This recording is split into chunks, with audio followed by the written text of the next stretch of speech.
Hello everyone. हम पढ़ रहे थे आर्म्स एक्ट जो कि 1959 का एक्ट है और स्टार्ट करना था हमें यहाँ पे चैप्टर नंबर 5 से जो है ऑफेंसेस एंड पेनल्टीज के बारे में। सबसे पहले यहाँ पे punishment for certain offences, section number 25 है पनिशमेंट फॉर सर्टेन ऑफेंसेस। तो यहाँ पे है हुएवर, सबसे पहले क्या करता है, या तो मैन्युफैक्चर करता है, ऑप्टेन करता है, प्रिक्योर करता है, या फिर सेल करता है, ट्रांसफर करता है, कन्वर्ट करता है, रिपेयर करता है, टेस्ट करता है, या प्रूव करता है, या फिर वो एक्सपोज करता है, ऑफर फॉर सेल वगैरह ट्रांसपोर्ट करता है, और या फिर उसकी पोजीशन में, या फिर सेल करने के लिए, ट्रांसफर करने के लिए, कन्वर्जन करने के लिए, रिपेयर करने के लिए कोई भी एम्यूनिशन है, आर्म्स एम्यूनिशन है, मतलब एम्यूनिशन है, तो सेक्शन नंबर 5 में। या फिर वो यहाँ पे शॉर्ट करता है, मतलब उसका जो बैरल होता है, उस आर्म का उसका बैरल जो है, मतलब आपने बात की थी बंदूक की नली जो रहती है। और या फिर फायर आर्म का, या फिर कन्वर्ट करता है इंटीमेशन फायर आर्म को किसी और फायर आर्म में, और कन्वर्ट करता है किसी कैटेगरी ऑफ फायर आर्म को जो कि मेंशन है आर्म रूल 2016 में, into another category of fire arm जो कि कॉन्ट्रवेंशन है सेक्शन 6 का। तो सेक्शन 6 था कि लाइसेंस वगैरह लेना था अगर किसी को भी शॉर्टनिंग वगैरह करना थी अपनी गन बैरल की, फायर आर्म्स वगैरह की। अब डी है कि या तो वो इंडिया में लेके आता है या इंडिया के बाहर ले जाता है किसी भी आर्म एनिमेशन को, किसी भी क्लास ऑफ डिस्क्रिप्शन का जो कि कॉन्ट्रवेंशन है सेक्शन 11 का। सेक्शन 11 था यहाँ पे power to prohibit import export वगैरह जो भी था। तो यहाँ पे अगर वो ऐसे काम करता है तो उसको पनिशमेंट मिलेगी imprisonment for a term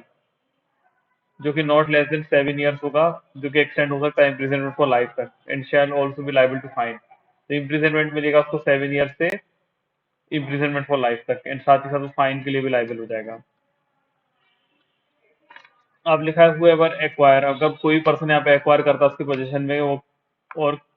carry करता है वो कोई प्रोहिबिटेड आर्म या प्रोहिबिटेड एम्यूनिशन का जो कि कॉन्ट्रवेंशन है सेक्शन 7 का। सेक्शन 7 था यहाँ पे प्रोहिबिशन ऑफ एक्विजिशन और पोजीशन और मैन्युफैक्चर और सेल प्रोहिबिटेड आर्म्स वगैरह का। तो वो पनिशेबल होगा इम्प्रिजनमेंट फॉर अ टर्म जो कि नॉट लेस देन 7 ईयर्स होगा, बट शैल वट विट में एक्सटेंड टू 14 ईयर्स, मतलब 7 साल से लेकर 14 साल तक की सजा मिलेगी, और साथ ही साथ फाइन भी लगेगा। अब इसी से रिलेटेड एक और है यहाँ पे 1A है, जैसे 1A है तो 1A भी है। मतलब पहले इसका 1A का जो है इसका पहले हम प्रोवाइजो देख लेते हैं, फिर 1A को देख लेते हैं। तो 1A में ये बोलता है प्रोवाइजो की कोड जो है वो एडवोकेट रीजन लिख के यहाँ पे राइटिंग में रिकॉर्ड करके जजमेंट में इम्पोज कर सकता है सेंटेंस लेस देन 7 ईयर्स। तो कोड अगर चाहे तो 7 साल से कम भी सजा दे सकता है। अब यहाँ पे क्या था, ये पोजेशन से रिलेटेड था। अब दूसरा वाला कोई है कि कोई यहाँ पे मैन्युफैक्चर सेल ट्रांसफर कन्वर्ट करता है, रिपेयर करता है, टेस्ट और अप्रूव करता है, एक्सपोज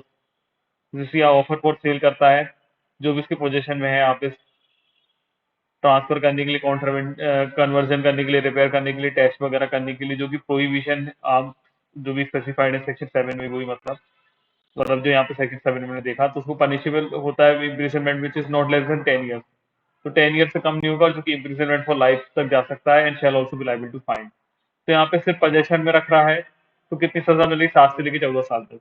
अब अगर वो सेल वगैरह कर रहा है, ट्रांसफर कर रहा है, तो उसको कितनी सजा हो जाएगी, कम से कम 10 साल, और जो कि एक्सटेंड हो जाएगी इम्प्रिजनमेंट फॉर लाइफ तक, और फाइन दोनों में है ही। अब 1B में है कि अगर कोई भी पर्सन है यहाँ पे वो यूज कर रहा है फोर्स और टेक्स करता है फायर आर्म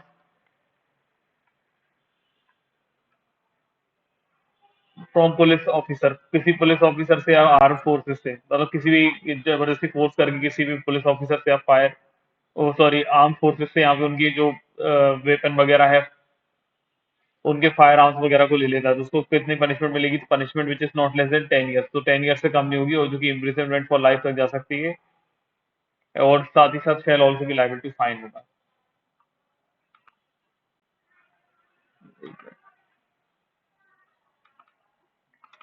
अब सेक्शन 1 ट्रिपल ए भी है, तो 1 ट्रिपल ए बताता है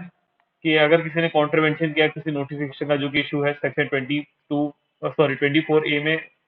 जिसमें वो यहाँ पे पोजीशन नहीं रख सकता था किसी भी कॉन्ट्रवेंशन, मतलब पोजीशन इन कॉन्ट्रवेंशन जो भी नोटिफिकेशन इशू थी, या फिर 24B में अदरवाइज वो मतलब 24A में कैसा था कि पोजीशन वगैरह नहीं कर सकता था, और 24B में था कि वो कैरी नहीं कर सकता था आर्म्स किसी प्रोहिबिटेड एरियाज में। तो ये दोनों प्रोहिबिटेड एरिया से रिलेटेड वाले सेक्शन थे। वहां पे वो किसी तरीके का एनी आर्म और एम्यूनेशन को करता है, अगर वो कॉन्ट्रवेंशन वगैरह उस नोटिफिकेशन का, और उसमें आर्म्स वगैरह का वो या तो कैरी करता है या फिर इन पोजीशन रखता है, उसको कितना इम्प्रिजनमेंट मिलेगा? तो imprisonment term which shall not be less than 7 years, तो 7 साल से कम नहीं होगा, and shall extend to imprisonment for life, sorry which में extend to imprisonment for life, तो इम्प्रिजनमेंट फॉर लाइफ तक मिल सकता है, 7 साल से लेके इम्प्रिजनमेंट फॉर लाइफ तक। और shall also be liable to fine, तो साथ ही साथ उसको फाइन भी देना होगा। फिर whoever एक्वायर्स, अब कोई भी पर्सन यहाँ पे एक्वायर करता है या फिर इन पोजेशन या फिर कैरीज करता है किसी तरीके का फायर आर्म और एम्यूनिशन को, तो यहाँ पे कॉन्ट्रवेंशन सेक्शन 3 के, तो सेक्शन 3 में लाइसेंस वगैरह का था उस तरीके से, या फिर वो एक्वायर करता है उसकी पोजीशन में, कैरी ऑन करता है किसी भी प्लेस जो कि स्पेसिफाई है नोटिफिकेशन में सेक्शन नंबर 4 के, जो कि वो उस तरीके के आर्म्स हैं जो कि क्लास और डिस्क्रिप्शन के हैं जो कि स्पेसिफाइड किए गए हैं नोटिफिकेशन में। या फिर वो सेल करता है, ट्रांसफर करता है फायर आर्म्स को, जिसमें यहाँ पे किसी भी तरीके का नेम ऑफ मेकर, मैन्युफैक्चरर का नंबर, आइडेंटिफिकेशन मार्क, स्टैम्प और अदरवाइज यहाँ पे शो नहीं किया हुआ है, जैसे कि रिक्वायर्ड है सबसेक्शन 2 ऑफ सेक्शन 8 में। और does any act in contravention of subsection 1 of that section, उस सेक्शन के सबसेक्शन 1 का कोई भी कॉन्ट्रवेंशन करता है, मतलब वही जहाँ पे ऑर्बिट्रेट वगैरह करता है ना, मार्क्स वगैरह के विदाउट आइडेंटिफिकेशन मार्क के वेपन वगैरह उसके पोजीशन मिलते हैं, उससे रिलेटेड है। फिर लिखा हुआ है being a person who under subsection 2 or subsection 3 of clause A of subsection 1 of section 9, तो ये subsection 1 of section 9 देख लेते हैं, मतलब clause 2, तो वही था यहाँ पे clause A का subsection 2 जो था वो था कि किसी भी अगर पर्सन को यहाँ पे सेंटेंस हुई है जो कि मॉरल टर्पिट्यूड या वायलेंस से रिलेटेड है, तो उसके बाद जब वो सेंटेंस खत्म हो जाती है उसके 5 साल तक वो यूज नहीं कर सकता था, या फिर वो सीआरपीसी में कोई बॉन्ड भरने के लिए ऑर्डर किया गया था सेक्शन नंबर 8 के अकॉर्डिंग ऑफ सीआरपीसी के, तो वो पर्सन है, वो कैरी करते हैं यहाँ पे उनकी पोजीशन, मतलब वो एक्वायर करते हैं या फिर उनकी पोजीशन में कोई फायर आर्म या एम्यूनिशन मिलती है कॉन्ट्रवेंशन ऑफ इस एक्ट से, या फिर कोई भी सेल या ट्रांसफर करता है, कन्वर्ट करता है, रिपेयर करता है, अटैच करता है किसी भी फायर आर्म और एम्यूनिशन को कॉन्ट्रवेंशन करके clause b of section 1 of section 9 का, या फिर वो इंडिया में लेके आता है किसी भी तरीके का arms of ammunition in contravention of section 10, मतलब सेक्शन 10 में क्या था कि लाइसेंस चाहिए था इम्पोर्ट और एक्सपोर्ट करने के लिए आर्म्स को, और वो ट्रांसपोर्ट कर रहा था किसी आर्म्स एम्यूनिशन कॉन्ट्रवेंशन करके सेक्शन 12 था प्रोहिबिट और रिस्ट्रिक्शन ट्रांसपोर्ट ऑफ आर्म्स, तो यहाँ पे पावर थी यहाँ पे प्रोहिबिट और रिस्ट्रिक्ट करने के लिए ट्रांसफर आर्म्स वगैरह का, तो यहाँ पे ये चीजें वो करता है, या फिर फेल हो गया को डिपॉजिट करने के लिए आर्म्स एम्यूनिशन को, जैसे कि रिक्वायर्ड था सबसेक्शन 2 ऑफ सेक्शन 3 में या सबसेक्शन 1 ऑफ सेक्शन 21 में। तो सबसेक्शन 2 ऑफ सेक्शन 3 में कैसा था कि वो 2 ही आर्म रख पाता है, उसके बाद जब वो ये अमेंडमेंट आ गया उसके बाद अगर वो नहीं कर पाता है, या फिर उसको सबसेक्शन 1 ऑफ सेक्शन 21 में जब वो unlock ceases to be lawful हो जाता है वो वाला वेपन वगैरह, तो उसको डिपॉजिट करना था। या फिर कोई भी यहाँ पे मैन्युफैक्चरर डीलर है किसी भी आर्म्स और एम्यूनिशन का और वो फेल्स हो जाता है यहाँ पे, जो भी रूल्स रिक्वायर्ड है बनाए गए हैं सेक्शन 44 में, और यहाँ पे उसको मेंटेन करना है यहाँ पे रिकॉर्ड और अकाउंट वगैरह को, तो ऑल जो भी एंट्रीज यहाँ पे रिक्वायर्ड है रूल्स एंट्रीज जो भी इंटेंशनली वो यहाँ पे फॉल्स एंट्री कर देता है या प्रिवेंट करता है, ऑफसेट करता है इंस्पेक्शन करने में वो रिकॉर्ड और अकाउंट्स को और कॉपीज वगैरह एक्सट्रैक्ट करने में, और या फिर वो ऑफसेट करता है एंट्री करने के लिए उस प्रेमाइसिस में अदर प्लेस में जहाँ पे आर्म्स और एम्यूनिशन जो मैन्युफैक्चरिंग वगैरह किए जाते हैं इंटेंशनली फेल्स टू एग्जिबिट हो जाता है, कंसील कर लेता है वो आर्म्स एम्यूनिशन को या रिफ्यूज कर लेता है, तो उसको कितनी पनिशमेंट मिलेगी? तो उसको पनिशमेंट मिलेगी नॉट लेस देन 2 years, तो 2 साल से कम नहीं मिलेगी, और जो कि एक्सटेंड हो सकती है 5 years तक, and shall also be liable to fine, तो उसको फाइन भी लगेगा। लेकिन कोर्ट यहाँ पे अगर चाहे तो एडुकेट रीजंस लिख के राइटिंग में रिकॉर्ड करके जजमेंट में वो यहाँ पे 2 साल से कम की सजा हो सकती है।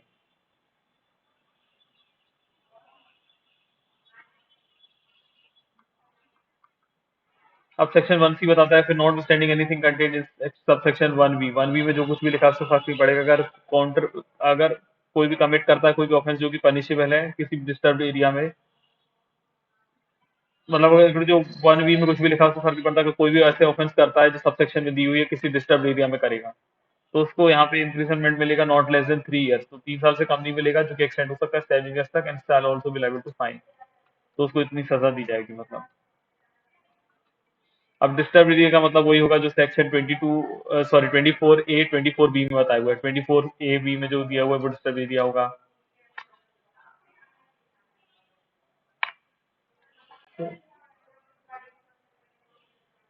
फिर लिखा whoever being a power being a person under subsection 1 clause a clause 9 में जो एक्वायर करता है और पब्लिक पोजेशन मतलब कोई भी पर्सन है यहाँ पे जो सबसेक्शन सॉरी सब क्लॉज 1 और क्लॉज ए सबसेक्शन 1 ऑफ 9 में मतलब वही जो पर्सन थे यहाँ पे जो 21 ईयर्स से कम थे अपने पोजीशन वगैरह में यहाँ पे वो फायर आर्म्स और एम्यूनिशन वगैरह रखता है कॉन्ट्रीवेंशन करके उस सेक्शन का तो उसको यहाँ पे इम्प्रिजनमेंट मिलेगा 1 ईयर तक एंड और विद फाइन और विद बोथ तो यहाँ पे एक यहाँ पे उसको पनिशमेंट मिलेगा जो कि 1 ईयर तक हो सकता है या फिर फाइन या फिर दोनों भी हो सकता है एक साथ। अब लिखा हुआ है बस सेल और transfer any fire arm ammunition और अदर आर्म्स तो यहाँ पे क्या है कोई पर्सन यहाँ पे अगर सेल कर रहा है ट्रांसफर कर रहा है फायर आर्म एम्यूनिशन या अदर आर्म्स को और वो ऐसा कैसे कर रहा है यहाँ पे मतलब वो किस तरीके से कर रहा है तो वो कर रहा है या तो विदाउट इन्फॉर्मिंग डिस्ट्रिक्ट मजिस्ट्रेट हमने एक कंडीशन देखी थी ना वहाँ पे जब भी कोई पर्सन अपने यूज के लिए कोई फायर आर्म वगैरह उसके पास थे तो अगर वो ट्रांसफर करना चाहता है किसी ऐसे पर्सन को जो लाइसेंस वगैरह जिसके पास है वो आर्म लेने का उसको तो उसको यहाँ पे कुछ करना था यहाँ पे क्या करना था उसको सबसे पहले डिस्ट्रिक्ट मजिस्ट्रेट को बताना था जिसके पास जुरिडिक्शन थी जो ऑफिसर इंचार्ज या फिर नियरेस्ट पुलिस स्टेशन का था कि वो सेल वगैरह कर रहा है या ट्रांसफर कर रहा है फायर आर्म एम्यूनिशन को तो इनका यहाँ पे वो क्या कर रहा है विदाउट इन्फॉर्मिंग कर रहा है या फिर वो उसके बाद फिर जब वो उसको इन्फॉर्म कर देता उसके बाद उसको 45 डेज तक का टाइम पीरियड के लिए वेट करना था तो बिफोर 45 डेज के एक्सपायर होने के पहले वो जिस दिन उसने इन्फॉर्मेशन दी या फिर डीएम को या पुलिस ऑफिसर को उसके पहले वो कॉन्ट्रवेंशन कर देता है यहाँ पे जो प्रोविजन है clause a clause b of section 2 of section 5 का वही जो हमने ऊपर डिस्कस कर लिया वही चीज है तो उसको इम्प्रिजनमेंट मिलेगा यहाँ पे फॉर अ टर्म विच में एक्सटेंड टू 6 मंथ तो जो कि 6 मंथ तक के लिए एक्सटेंड हो सकता है और फाइन जो कि 500 रुपीज तक का हो सकता है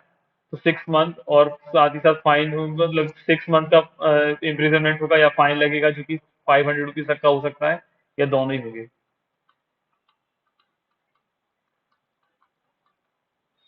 अब कोई भी पर्सन यहाँ पे फेल्स टू डिलीवर अप हो जाता है लाइसेंसिंग अथॉरिटी को अंडर सबसेक्शन 1 ऑफ सेक्शन 17 में जब भी उसकी कोई कंडीशन वगैरह को यहाँ पे चेंज किया गया था लाइसेंस का और फेल टू सरेंडर हो गया था लाइसेंस जो कि अप्रोप्रिएट अथॉरिटी को उसको करना था सबसेक्शन 10 में तो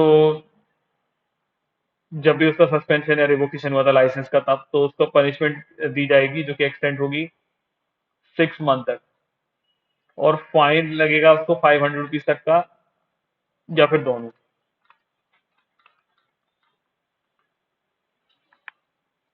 फिर जब भी किसी पर्सन को सेक्शन 19 में नेम एंड एड्रेस बताने के लिए बोला गया था वो रिफ्यूज कर रहा था नेम एंड एड्रेस का या फिर सब्सिक्वेंटली वो ट्रांसफायर कर रहा था या फॉल्स यहाँ पे दे रहा था मतलब नेम और एड्रेस वगैरह तो उसको इम्प्रिजनमेंट कितनी होगी तो 6 मंथ तक का इम्प्रिजनमेंट होगा या फाइन होगा या फिर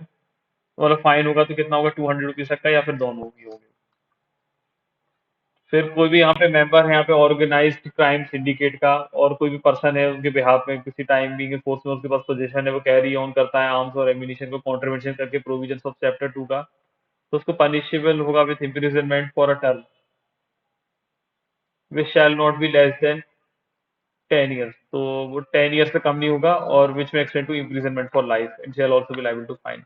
तो मतलब कोई भी ऑर्गेनाइज क्राइम सिंडिकेट का यहाँ पे कोई भी पर्सन है उनके बिहाफ में कोई किसी भी आर्म वगैरह को रखे हुए है और चैप्टर 2 का कॉन्ट्रीवेंशन करके रखे हुए हैं तो उसको 10 ईयर्स तक तो कम से कम 10 ईयर्स का तो उसको इम्प्रिजनमेंट होगा और इम्प्रिजनमेंट फॉर लाइफ तक जा सकता है और shall also be liable to fine होगा। फिर whoever on behalf of member of an organized syndicate crime और मेंबर ऑन बिहाफ वो अब कोई भी पर्सन है यहाँ पे कोई भी मेंबर है यहाँ पे ऑर्गेनाइज क्राइम सिंडिकेट का या फिर कोई भी पर्सन है उनके बिहाफ में वो यहाँ पे मैन्युफैक्चरिंग वगैरह कर रहा है ऑब्टेन कर रहा है प्रोक्योर कर रहा है सेल कर रहा है ट्रांसफर सॉरी कन्वर्ट कर रहा है रिपेयर कर रहा है टेस्ट प्रूफ वगैरह या फिर expose for sale transfer conversion वगैरह के लिए कर रहा है जो आर्म्स एनिमेशन का कंट्रीब्यूशन करके सेक्शन 5 का या फिर वो बैरल को शॉर्ट कर रहा है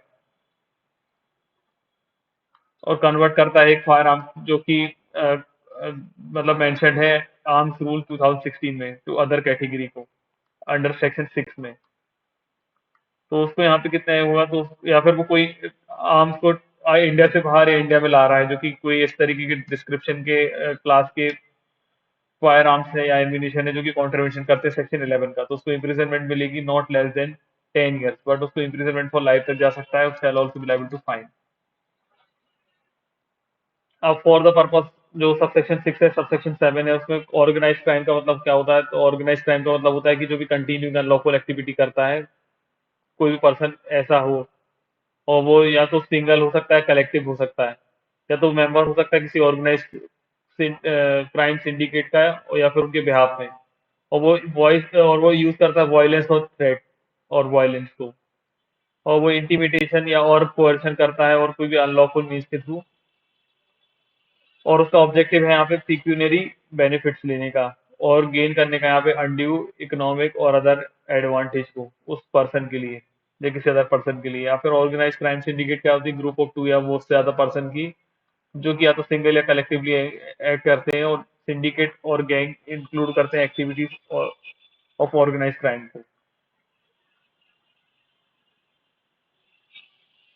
या फिर वो इन्वॉल्व है यहाँ पे किसी भी तरीके का एड और इलिसिट ट्रैफिकिंग करने का, यहाँ पे फायर आर्म्स और एम्यूनिशन का, जो कि कॉन्ट्रवेंशन होगा यहाँ पे सेक्शन नंबर 3, 5, 6, 7 और 11 का, तो उसको पनिशमेंट कितनी होगी, जो कि नॉट लेस देन 10 ईयर्स होगी, बट विच में extend to imprisonment for life and shall also be liable to fine, तो फाइन भी उनको लगेगा साथ ही साथ। फिर for the purpose of this section illicit trafficking का मतलब होता है कि किसी भी तरीके का इम्पोर्ट एक्सपोर्ट करना, एक्विजिशन करना, सेल डिलीवरी करना, मूवमेंट और ट्रांसफर करना किसी फायर आर्म और एम्यूनिशन का with in the territory of India, जो भी फायर आर्म एम्यूनिशन है जिसको यहाँ पे not mark in accordance with the provisions of this act है, मतलब जो एक्ट के अकॉर्डिंग की प्रोविजंस पे नहीं आते, और जो ट्रैफिक के ऐसे कॉन्ट्रवेंशन करके प्रोविजंस ऑफ दिस एक्ट का, और smuggle fire arm foreign make जो है वो प्रोहिबिटेड आर्म, प्रोहिबिटेड एम्यूनिशन हो गया अगर नहीं तो ये सब चीजें हैं। या फिर क्या है कि whoever uses firearms इन अ रैश और नेग्लिजेंट, तो कोई भी यहाँ पे रैश या नेग्लिजेंट तरीके से यहाँ पे यूज कर रहा है फायर आर्म्स को, या फिर वो सेलिब्रेटरी गन फायर कर रहा है, और वो इतना डेंजर है ह्यूमन लाइफ के लिए कि हम ह्यूमन लाइफ के लिए डेंजर है या पर्सनल सेफ्टी के लिए मतलब डेंजर है, तो और मतलब किसी अदर पर्सन की पर्सनल सेफ्टी या ह्यूमन लाइफ के लिए डेंजरस है, तो यहाँ पे उसको पनिशमेंट होगी imprisonment for a term which में एक्सटेंड टू 2 ईयर्स और विद फाइन विच में एक्सटेंड टू 1 लाख रुपीज और विद बोथ। तो इसका हमने एग्जांपल देखा हुआ है कि कभी भी कुछ शादी वगैरह हम देखते हैं कि बहुत जो शादी वगैरह कुछ लोग करते हैं, तो वो यहाँ पे सेलिब्रेशन के टाइम पे फायरिंग वगैरह करते हैं, तो फायरिंग वगैरह अगर कोई करता है नेग्लिजेंटली, सेलिब्रेटरी गन फायर वगैरह, तो वो सब चीजों में इंक्लूड हो जाता है। अब वो इसका पर्पस बताएगा explanation for the purpose of celebratory gun fire का मतलब क्या होता है कि यहाँ पे किसी तरीके की प्रैक्टिस जिसमें यूज किया जाता है फायर आर्म्स को पब्लिक गैदरिंग में, रिलीजियस पर्पस के लिए या मैरिज पार्टी के लिए, मतलब सॉरी रिलीजियस प्लेसेस में, मतलब पब्लिक मतलब सेलिब्रिटी गन फायर का तो क्या होगा, यहाँ पे किसी भी तरीके का फायर आर्म को प्रैक्टिस करना पब्लिक गैदरिंग्स में या रिलीजियस प्लेसेस में या मैरिज पार्टीज में, अदर फंक्शंस में, तो वो यहाँ पे आ जाते हैं। एक मिनट।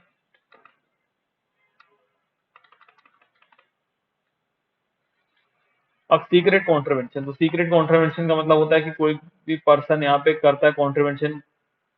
किसी भी एक्ट प्रोविजन, मतलब इस एक्ट के प्रोविजन जो कि सेक्शन नंबर 3, 4, 10 और 12 में दिए हुए हैं, और इंडिकेट करता है उसकी इंटेंशन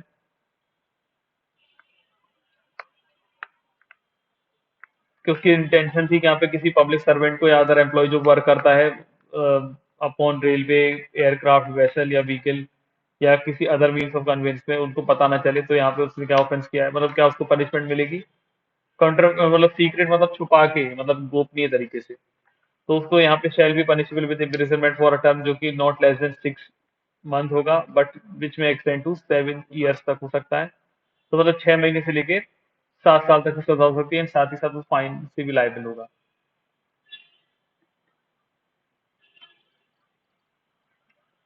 अब लिखा हुआ है कि अगर कोई भी कॉन्ट्रवेंशन करता है प्रोविजंस ऑफ सेक्शन 5, 6, 7 एंड 11 के, और इस मैनर में कि वो इंडिकेट करते हैं उसकी इंटेंशन की वो यहाँ पे पब्लिक सर्वेंट को नहीं पता चले, या फिर कोई अदर पर्सन जो भी एम्प्लॉयड है यहाँ पे रेलवे, एयरक्राफ्ट, वेसल, व्हीकल वगैरह में, किसी भी अदर मीन्स ऑफ कन्वेंस में, तो उसको यहाँ पे पनिशमेंट कितनी होगी, तो यहाँ पे पनिशेबल होगा नॉट लेस देन 5 ईयर से कम नहीं होगा, जो कि 10 ईयर तक जा सकता है, shall also be liable to fine. तो मतलब सीक्रेट कॉन्ट्रीब्यूशन 3, 4, 10 और 12 की करेगा तो कितनी मिलेगी, 6 मंथ से लेकर 7 ईयर तक।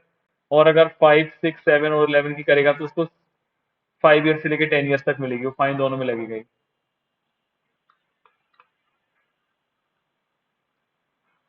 अब वो एवर एनी, जब भी कोई पर्सन का सर्च किया जा रहा है सेक्शन 22 में, और वो यहाँ पे कंसील करता है, अटेम्प्ट टू कंसील करता है किसी आर्म एम्यूनेशन को, तो यहाँ पे उसको पनिशेबल होगा imprisonment for a term which में एक्सटेंड टू 10 ईयर्स, और साथ ही साथ फाइन के लिए भी लायबल होगा।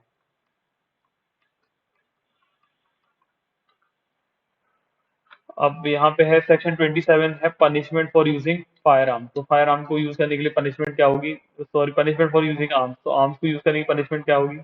कोई पर्सन यहाँ पे किसी भी मतलब यूज करता है आर्म्स एमिनेशन को कॉन्ट्रीब्यूशन करके सेक्शन 5 के, तो उसको पनिशमेंट होगी इम्प्रिजनमेंट की, जो कि नॉट लेस देन 3 ईयर्स होगी, बट विच में एक्सटेंड टू 7 ईयर्स, और साथ ही साथ फाइन के लिए भी लायबल होगा। अब अगर वो यूज करते हैं किसी प्रोहिबिटेड आर्म्स और प्रोहिबिटेड एमिनेशन को कॉन्ट्रीब्यूशन करके सेक्शन 7 की, तो उनको पनिशमेंट होगी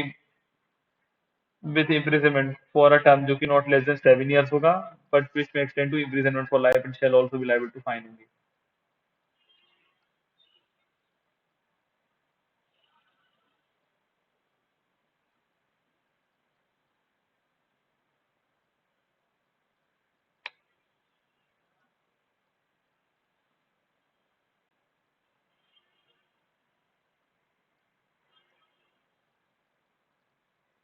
तो सबसे पहले यहाँ पे क्या है कि अगर कोई पर्सन यूज करता है नॉर्मल आर्म्स का, तो उसको कितनी पनिशमेंट मिलेगी, मतलब सेक्शन 5 का कॉन्ट्रवेंशन करती है तो उसको पनिशमेंट मिलेगी 3 साल से लेकर 7 साल तक, और साथ ही साथ फाइन के लिए भी लायबल होगा। लेकिन अगर वो प्रोहिबिटेड आर्म्स और प्रोहिबिटेड एम्यूनिशन का कॉन्ट्रवेंशन कर रहा है, तो उसको पनिशमेंट मिलेगी यहाँ पे 7 साल से लेके, मतलब नॉट लेस देन 7 साल, मतलब 7 ईयर से कम तो होगी ही नहीं, और जो कि एक्सटेंड हो सकती है इम्प्रिजनमेंट फॉर लाइफ तक, और साथ ही साथ वो फाइन के लिए भी लायबल होगा। और अगर वो यूज करता है किसी प्रोहिबिटेड आर्म प्रोहिबिटेड एमिनेशन को एनी एक्ट कॉन्ट्रवेंशन करके जो कि सेक्शन 7 का है, और यूज से करने से उसके कारण किसी की डेथ हो जाती है, एज, और इट, मतलब जो भी एक्ट जो है, मतलब जिसको उसने किया है उससे क्या होता है, result in death of any other person हो जाती है, तो उसको पनिशमेंट होगी punishable with imprisonment for life, imprisonment for life मिलेगा, या फिर डेथ से, या फिर फाइन से। तो ये बहुत इंपॉर्टेंट हो गया, इसको आप याद रखिएगा, क्योंकि डेथ सेंटेंस दी जा रही है, डेथ सेंटेंस दी जाती है तो बहुत इंपॉर्टेंट हो जाता है। तो सेक्शन नंबर 27 में डेथ सेंटेंस दी जा रही है, याद रखिएगा।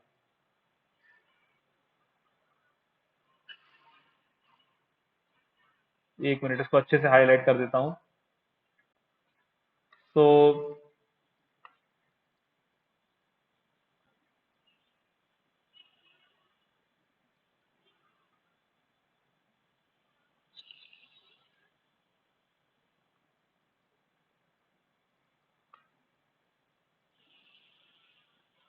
उस पर्सन को यहाँ पे इम्प्रिजनमेंट फॉर लाइफ मिलेगा, और नहीं तो फिर डेथ सेंटेंस दी जा सकती है, तो ये बहुत इंपॉर्टेंट हो गया उसके लिए। अब है सेक्शन नंबर 28 है, जो है punishment for use possession of firearms और imitation firearms in certain cases. तो यहाँ पे कोई भी पर्सन यहाँ पे या तो बनाता है अटेम्प्ट, मतलब अटेम्प्ट करता है बनाने का, व्हाट्सोएवर, मतलब किसी भी तरीके का फायर आर्म्स और किसी भी तरीके का इंटीमेशन फायर आर्म्स, जो कि इंटेंट है यहाँ पे रेसिस्ट करेगा और प्रिवेंट करेगा लॉफुल अरेस्ट और डिटेंशन से, उसका या फिर किसी अदर पर्सन का, तो उसको पनिशमेंट मिलेगी इम्प्रिजनमेंट की फॉर अ टर्म जो कि 7 साल तक हो सकती है, और साथ ही साथ फाइन भी लगेगा। और यहाँ पे इंटीमेशन फायर आर्म्स का मतलब होता है सेम मीनिंग जो कि सेक्शन 6 में दिया हुआ है, मतलब किसी भी तरीके का बैरल वगैरह, हमने नहीं देखा था वो मतलब गन वगैरह को, बैरल वगैरह को जो है वो शॉर्टन वगैरह कर रहा था, वो तरीके की चीजें यहाँ पे आती हैं। अब ओके, हम आगे नेक्स्ट वीडियो में कवर करते हैं, इसको 2 वीडियो में करते हैं।